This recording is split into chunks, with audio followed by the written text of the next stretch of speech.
When I was 8 years old, my brother Elliot went missing.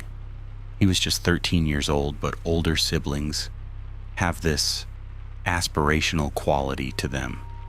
He just didn't come home one day. They looked for days but couldn't find any trace of him.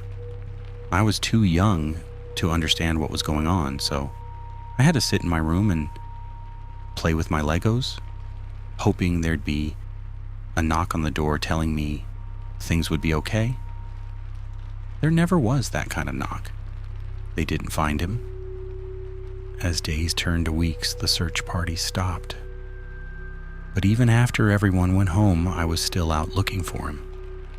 I'd take the long road home from school. I'd go down paths I hadn't checked.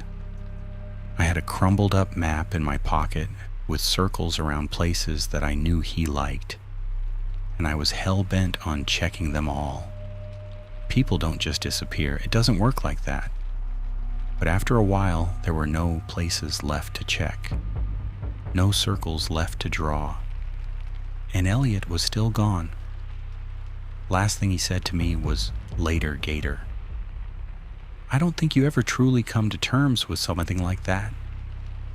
Once you've run into an impossible question, you look for answers in everything. I got really into puzzles and brain teasers.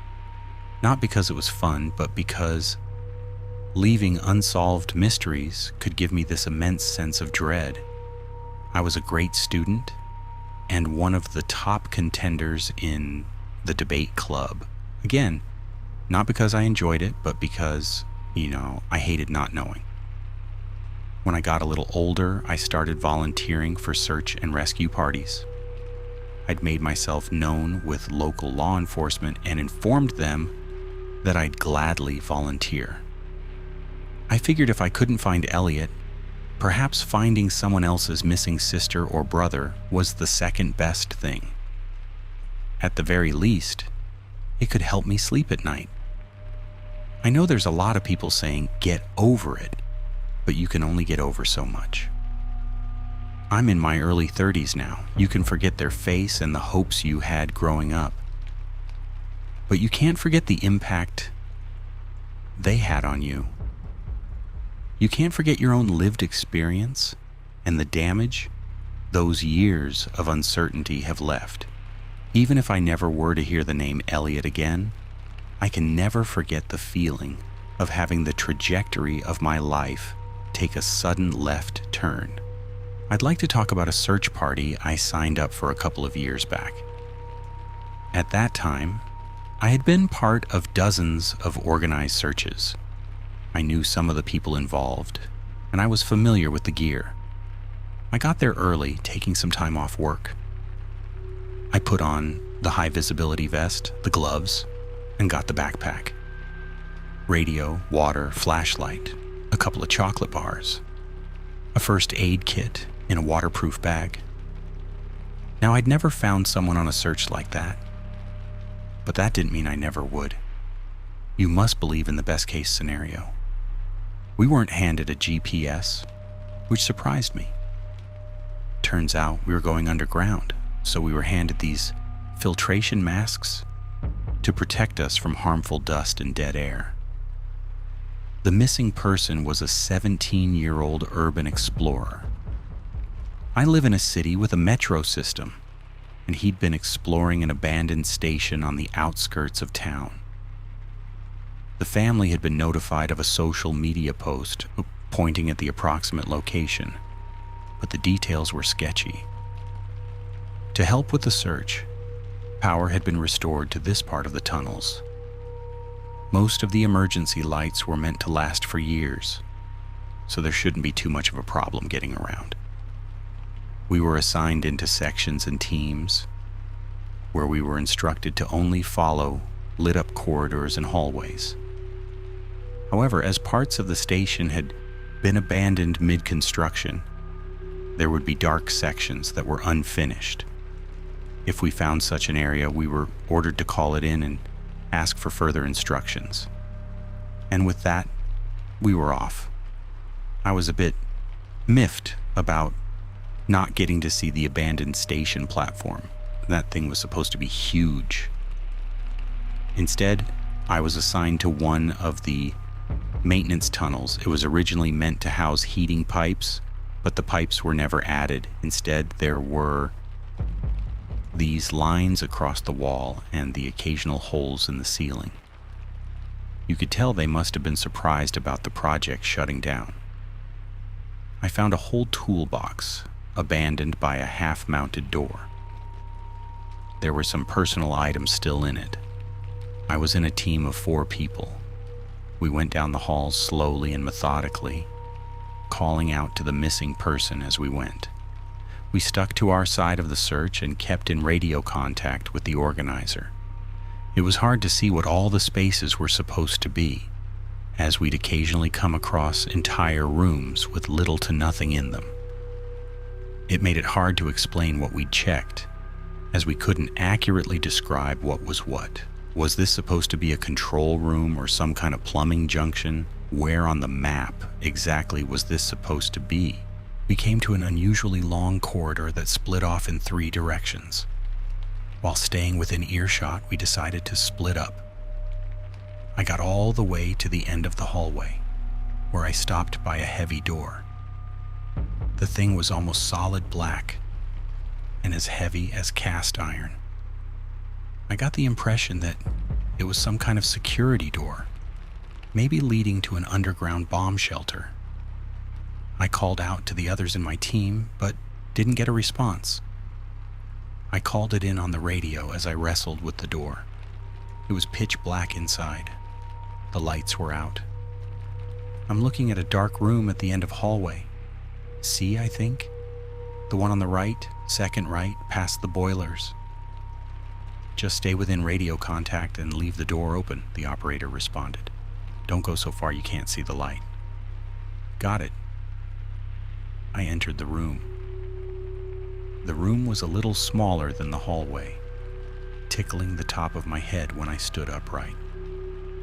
If I balanced on my toes, I could feel the strap from the mask touch the ceiling.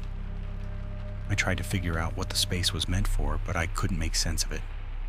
There was only one entry point, and there were no holes in the wall for cable management or ventilation. This was completely isolated.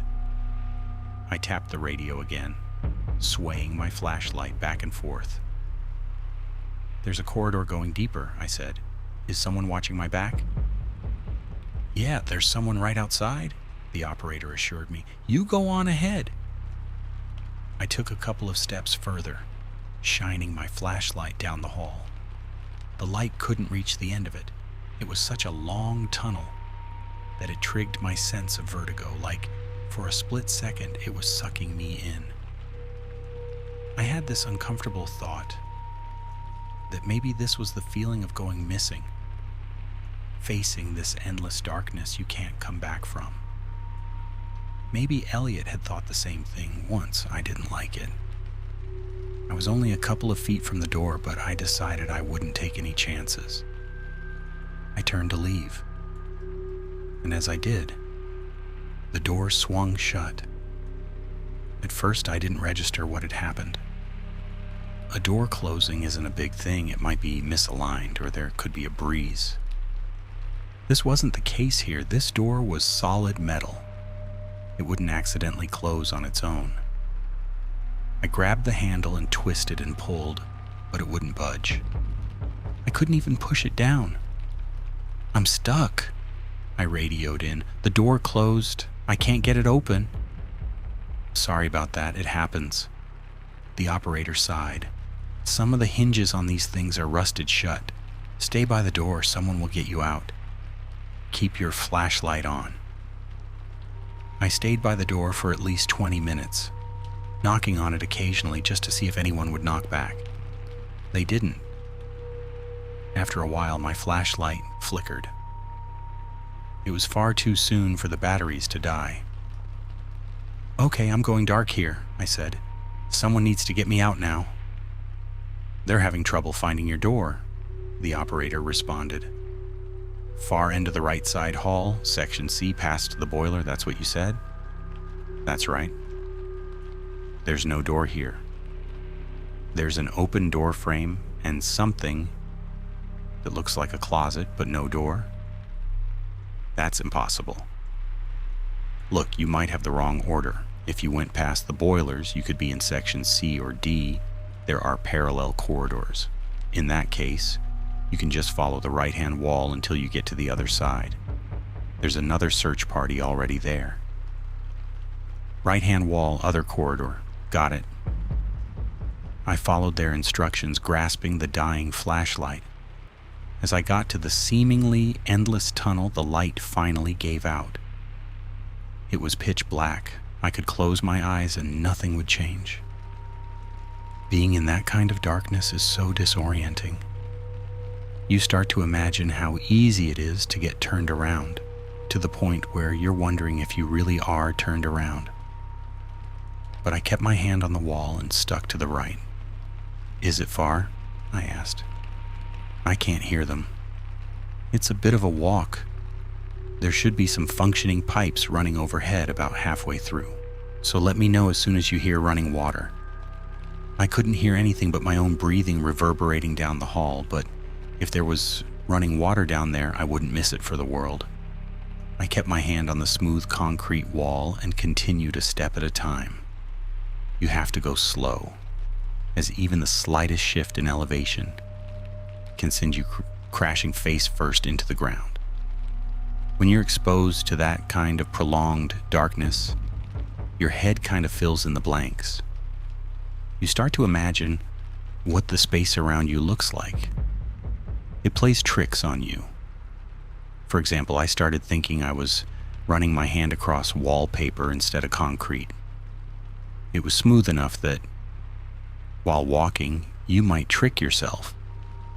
But if you're just using your fingertips to see the world, you can imagine yourself in all kinds of places. My childhood home had a rough paper-textured wallpaper. It didn't take a huge leap of imagination to pretend I was back there, sneaking up to use the bathroom in the middle of the night. I ended up taking my gloves off just to get a better idea of what I was touching. I got to a fork in the road and still hadn't heard any running water. I pulled up the radio and called it in. "There's a split here," I said. "Should I stay right or go straight ahead?" "A split," the operator called back. "There shouldn't be a split. Are you sure?" "Yeah, there's a split. Straight ahead or another right." "Wait," the voice mumbled back. Wait, don't tell me. Is the ceiling really low?" "Yes." "Why didn't you say so?" Oh man, this changes things. I could hear them talking to someone in the background, forgetting to take their hands off the button. Then they returned to me. "This is going to get complicated." Turns out there were 3 other rooms with the same description as mine, and neither of them were in the sections I'd described. I must have veered far off course. I had to walk around to gather data points to identify which of the rooms I was in, but it proved more difficult than they'd imagined. For example, one of the corridors was supposed to lead to a junction, and another would lead to a ceiling grate. However, the room at the end of the corridor was incomplete, meaning we couldn't tell what it was supposed to be. I had to go deeper to figure out where I was. I would occasionally run into ladders, but they lead nowhere. There were supposed to be entrances from the street, but these had long since been filled and paved. I still had to climb each one just to make sure they hadn't missed one. The mask on my face felt more and more oppressive, like my body was packed into a box. Despite being able to move my arms around, I could feel this claustrophobic stone building in my chest, hammering a counter tune to my increasing heartbeat. If I listened to it too much, I couldn't breathe. I pushed myself down another corridor, only to stop at a dead end. There was a round hole in the wall, just big enough for someone my size. That's good, the operator assured me. "That means there's space for heating." If my calculations are correct, that means you are in one of these two hallways. I need you to go inside. No way. It's going to tilt downward for about 5 feet and either go straight ahead or upward. If it goes upward, you can go straight to the top. I can have someone meet you right then and there. If it goes forward, you have to go ahead, then take a left, and then forward again. That'd put you in the same corridor as me. Either way, you have to push through. I put one knee up and traced the edges of the hole. It was too small for me to crawl on all fours. I had to put my torso in and drag myself forward with the palm of my hands. The concrete was so smooth I couldn't get a grip with my fingers. Gloves or no gloves, my gear kept getting snagged on the edges.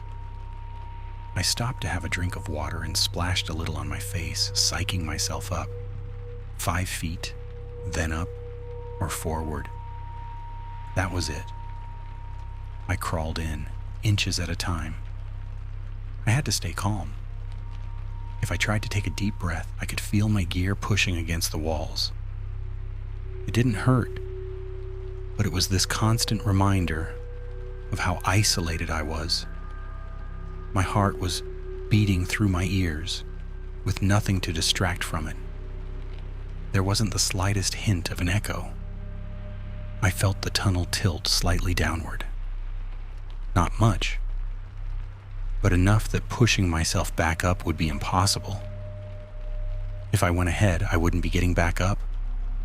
Not unless I got space to turn around. You sure it's just a couple feet? I asked. You absolutely sure? There are only 2 rooms with that kind of vent. No matter which one you're in or which direction you're coming from, you'll be out shortly. I swallowed. I could feel the sweat stinging my eyes. I wanted to throw my mask away like that was the thing keeping me back, but I had to stay rational. I pushed myself forward and slid downward.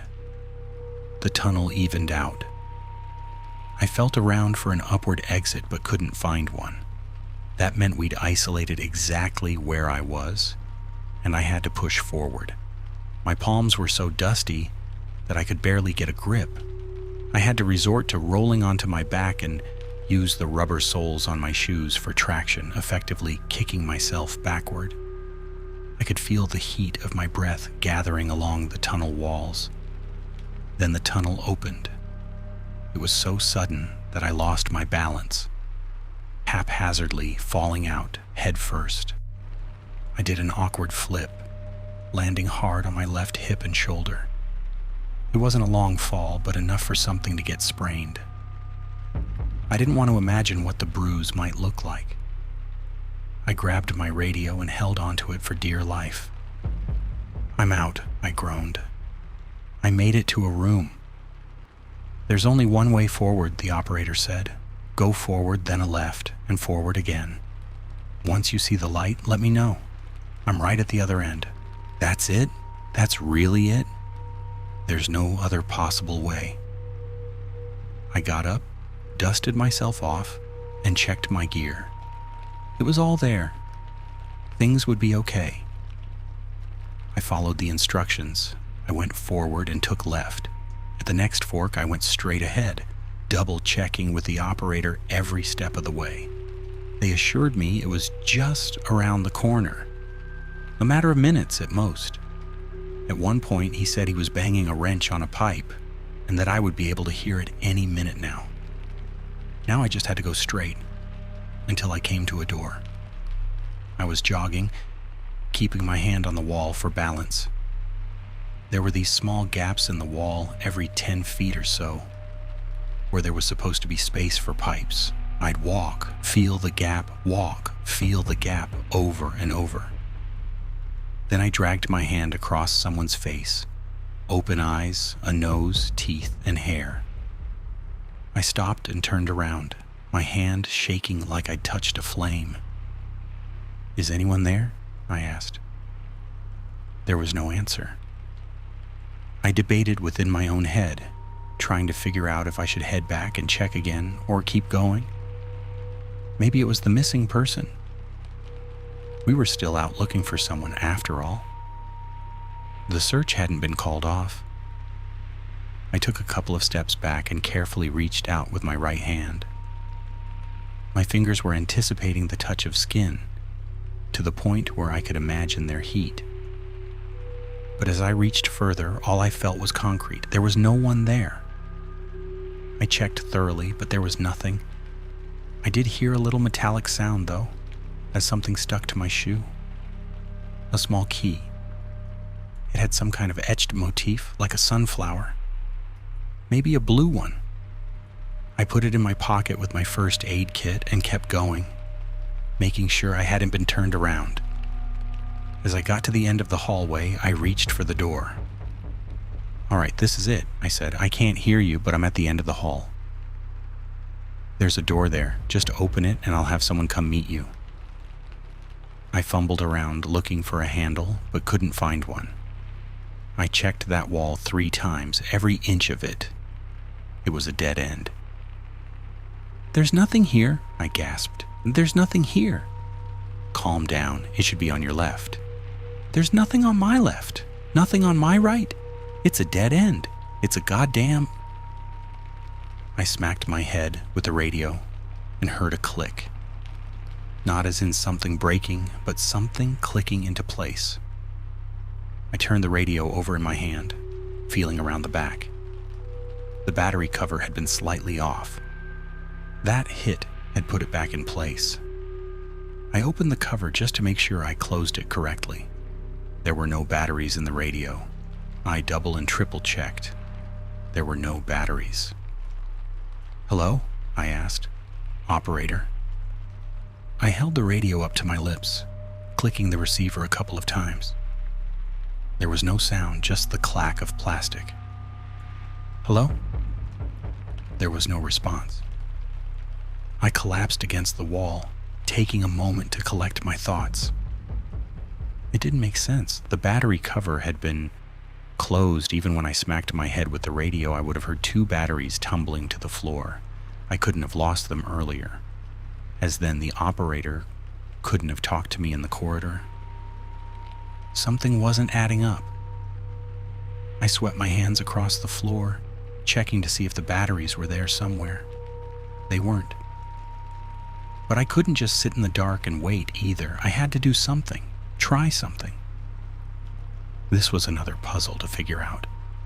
There is always a solution, and sometimes you just have to make the best of the hand you're dealt. By this time, I'd drawn a mental map. All these years of figuring things out had conditioned me to collect and preserve information. It was like recounting the alphabet backwards. I just had to follow a learned sequence. I decided I was going to backtrack and try to find my way back to where I started. I made my way back to the hole in the wall and climbed inside. The upward tilt would be difficult, but I was confident that I could make it. I crawled, holding my hands out, only to feel the tunnel dip downward. I stopped dead in my tracks, my mind spinning. This was impossible. I'd been crawling down. It couldn't possibly lead further down. I crawled a little further, reaching with a full arm. This couldn't have been where I came from. Were there 2 separate tunnels? That was the only explanation.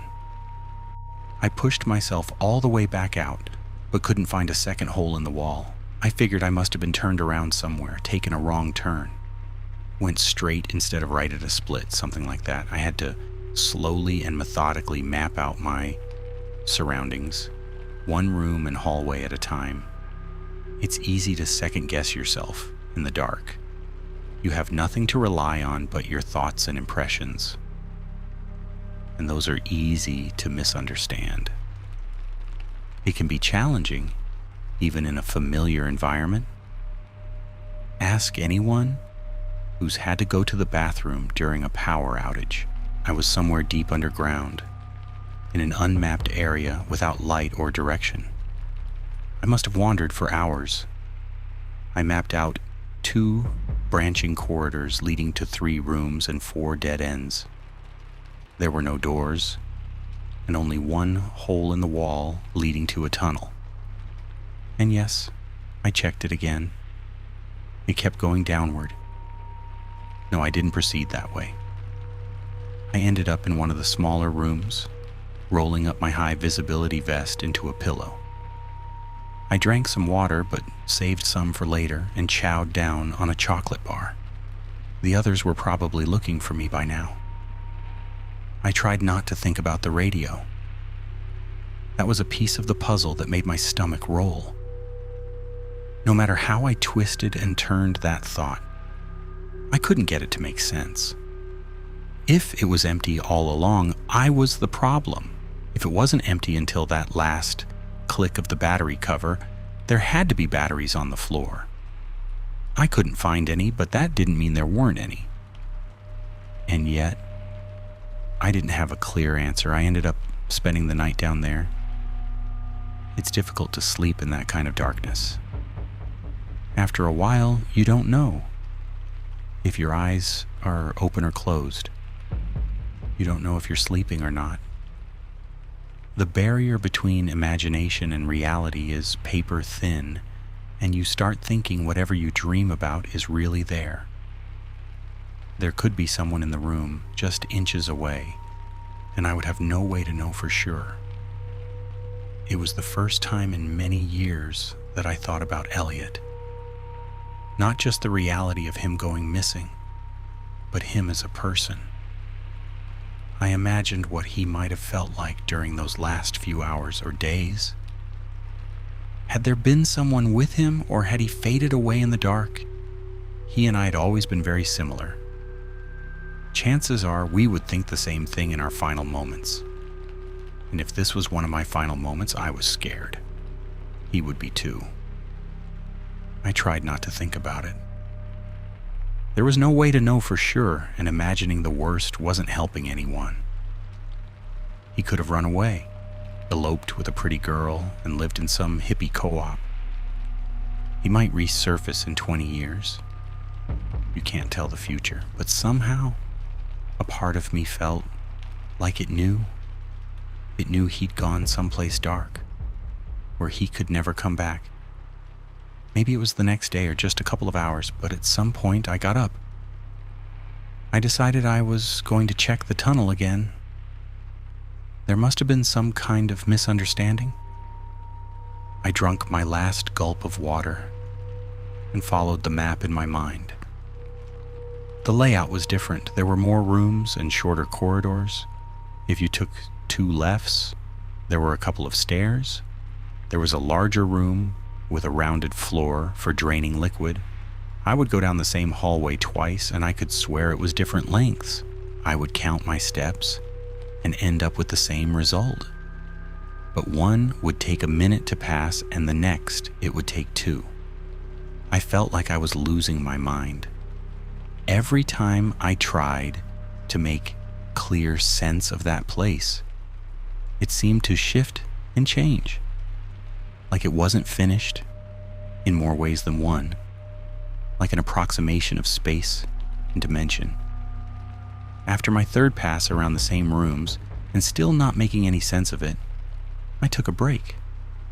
I was leaning back, tapping the back of my head against the wall as if trying to dislodge a good idea. Instead, I picked up the radio, clicking the receiver and turning the dials. Now it was just a plastic brick, no better than a paper weight. I checked the back, unlatching the battery cover. Still empty. Then, a noise. There's a way out, you know. The crackling voice came from the radio, but there was something about it that resonated within me, like the reverb was tickling the back of my mind. "You're not real," I mumbled. "I'm hallucinating." "Are you sure?" It's like a sensory deprivation tank. If your senses stop getting input, your brain starts firing random signals just to keep them occupied. Otherwise, it sort of atrophies. So I'm just a random brain signal? I would suppose so. Interesting. The voice continued. So that means whatever I say is an expression of yourself. No, it's random noise. You might as well be a cat's meow or a leaf in the wind. But what do I sound like to you? Try to categorize me, make sense of me. Who am I? The voice was a man. Age was difficult to tell through a radio, but I was guessing they weren't a teenager or a senior, adult or middle-aged, with a slight hint of an accent similar to my own. That was a curious choice. Where's that accent from? I asked. Wherever you want it to be from. Cute deflection. I wonder why I'm imagining you like that. Maybe you're trying to express something. Why would I care about some random person with an accent? Maybe I'm not a random person. I leaned the radio away, closed my eyes, and shook my head. Don't do that, I whispered. Don't say things like that. I wandered the dark for a bit, desperately trying to make sense of my surroundings. The number of steps on the stairs were different. The corridor turned right instead of left. The ceiling was lower, and the angle of the tilt in the floor of the big room was deeper. I thought I felt a door handle, but upon doubling back, I realized it was a clasp for a missing pipe. I talked out loud all that time, getting the occasional response from the radio. I knew it wasn't real, but it kept me from digesting random thoughts into something rancid. I had to stay focused on the task ahead and find a way forward. There had to be a way forward. There's no such thing as an impossible space. The operator wasn't trying to get in my head or make wild claims.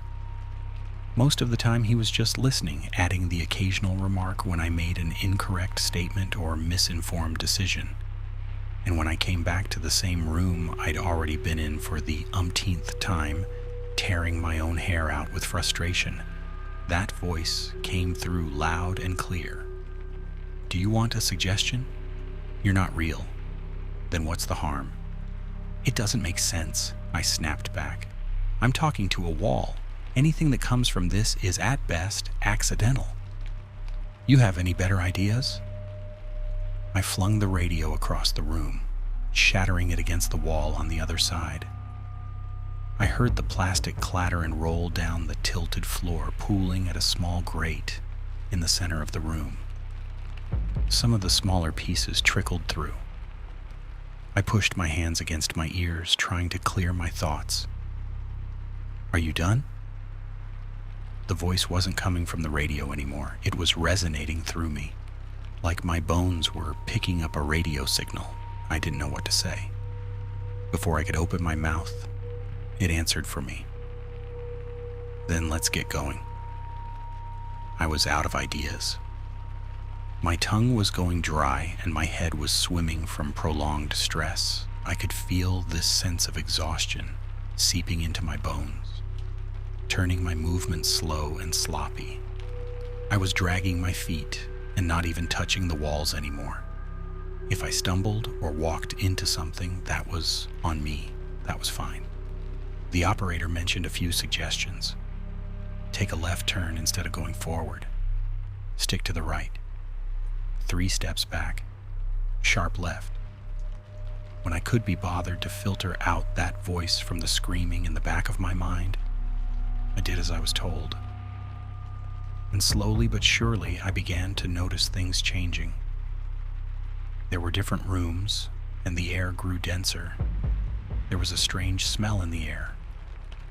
The concrete started to feel different, more porous. Maybe this wasn't better, but at least it was new. I started hearing strange noises. There were machines overhead, pressured air rushing just out of sight, flowing water. Why'd you lead me down here? I asked.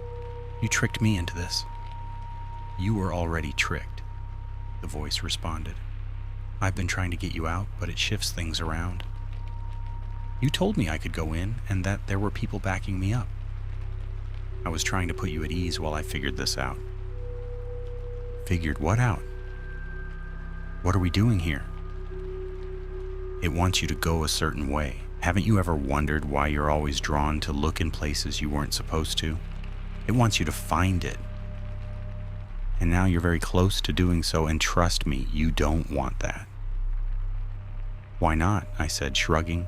Why don't I want that? Because I know what happens when you go too far, when you can't turn back. Things like this wants to be found in deep, dark places. I smacked the side of my head, as if trying to get better reception in my mind. Like that would somehow filter out the nonsense. I came down another fork in the path, left and right. I turned right as the operator rolled back in my ear. "Go the other way," he said. "You're getting too close. You gotta turn away." I didn't listen. I kept going forward until I could hear something. There were noises ahead. Chatter. My heart raced as I rushed forward. "Please turn around," the operator asked. "Turn around right now." I could hear people talking. I turned a corner, and for the first time in days, I could see a door. I could see a door. There was a faint light coming from underneath, and I could hear people walking around in the other room. I ran up to it and pushed down on the handle. Someone on the other side was calling out, asking if anyone was there. "The key," the operator begged. "I left you a key." I pushed down on the handle and stopped. Fumbling around with my right hand, I could feel the key still in my pocket. I'd completely forgotten about it. "There is a way out, but this ain't it.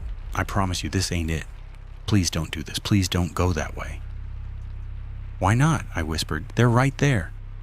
"It's not real. I made the same mistake." "Don't. Go. In." My hand stayed on the handle. Someone urged me to open it. Someone asked me to take a peek.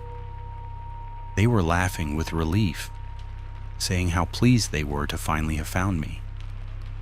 But something didn't feel right. I stepped back. "Open the door on your end," I said out loud. "It's not working." There wasn't as much as a tug on the handle. They came with excuses. Someone had their hands full. Someone said it didn't open from their end. Someone pretended not to hear me. The key in my pocket felt heavier as I traced the outline of the etched sunflower with my thumb. This was real. That was a real thing. What was on the other side of that door wasn't. I stepped back, and as I did, the light behind the door vanished. The voices disappeared, leaving the hallway suddenly deathly quiet. "What do I do?" I whispered. "What do I do?" the operator whispered back. "Go the other way and don't stop for nothing." I turned around and ran as a door creaked behind me. I heard wet skin slapping against the concrete floor, stumbling forward at an awkward pace. I headed straight, then took a sharp right. The air was growing more dense, more warm. I traced my hand along the right wall, only for it to shift. The concrete grew hot and soft, like sand from the beach. Then the grains turned fine until it was more like a sludge. It was like dragging your hand across raw chicken. "It wants you to stop," the operator said. "It's trying to distract you. Keep going." The hallway would contract and expand like a breathing entity. At times, the floor would roll as if trying to swallow me. I could feel it tilt in different angles, making the way forward twist and turn. One moment I'm going forward. Next moment the hallway tilted upward, and I'm using ridges in the floor to climb a makeshift ladder. Then I'm falling on my back, holding on for dear life as I'm thrown this way and that. All the while, something at the bottom is waiting for me to drop, something that came out of that door, and who's tired of playing games. I was soaking wet when I came to what felt like a dead end, and there was this slimy substance covering the wall, but I could push against it. It felt like trying to pop a soap-drenched balloon. Using scissors from the first aid kit, I managed to cut a big enough hole for my hand to fit and rip all the way through. As I did, everything rolled again as something screamed in pain, not with sound but with movement, convulsion, and heat. I could feel the compressed air press against my eardrums, making my sense of balance shiver. There was a door at the end of the hallway. It was chained. "This is it," the operator said. Get the key, and go." It was coming down the hall, heading straight for me. It was so fast. How could it be so fast? I reached for my key and felt around for a lock. There was one. I slotted the key in, turned, and pulled. There was a click, and the chain rattled to the floor. As I swung the door open and dashed through, I turned around for a moment just to close it behind me. As I did, I saw something staring back at me from the dark. Something with milk-white skin and atrophied eyes and the wild-grown maw of an invertebrate predator. The door closed, and I stepped back, catching my breath. There was light here. The operator came through, but the voice was barely reaching me. I could hear scratches like interference, like I was just out of reach. "Just keep going," he said. "Not far. Got it from here." "What about you?" I asked. "Are you still in there?" "Went the wrong way." I paused for a moment, looking back. The light was faint, but my eyes were still adjusting. I couldn't focus. "Is that you?" I asked. "I mean, really you?" There was a short pause as the world came into view. The operator thought about it for a moment, then sighed. "Is what it is," he said. "Later, Gator." I followed the sound of machinery and wandered straight out onto a platform. Early commuters saw me wandering out of a maintenance tunnel, and I was approached by a janitor. I wasn't making any sense at that point. When law enforcement came to pick me up, I was delirious. It took them hours to identify me, and I was of little help. I'd been wandering down there for almost 3 full days. I was dehydrated. They had found the missing urban explorer and shifted their rescue attempt to me, trying to figure out exactly where I'd gone off the beaten path. No one managed to find the black door that I was describing or the corridor where it was supposed to have been. Retracing my steps seemed impossible, as nothing was the way I described it. They couldn't explain what I'd experienced. My clothes were covered in a thin layer of hydrochloric acid and potassium chloride in a mix similar to gastric acid, like I'd been walking through a massive, diluted stomach. There were interviews, questionnaires, and even a short article in a local newspaper. Most wanted to talk about the fear of being lost in the dark and what it does to your mind. It lost its novelty after about a week, and I was back at work like nothing had happened. I still do search and rescue on a volunteer basis sometimes. I'm a bit more careful, sure, but you can't change what you are overnight. And yet, I think something has changed. I'm asking different questions nowadays, and I'm not sure I want an answer. I can't say for sure what I was doing during those 3 days or what I experienced, but I know what I heard. I know I wasn't alone. And in those rare moments where I think it was all some fake, made-up nonsense from the back of my mind, I look into the top drawer in my nightstand. That's where I keep a small key with an etched sunflower that someone left for me in the dark.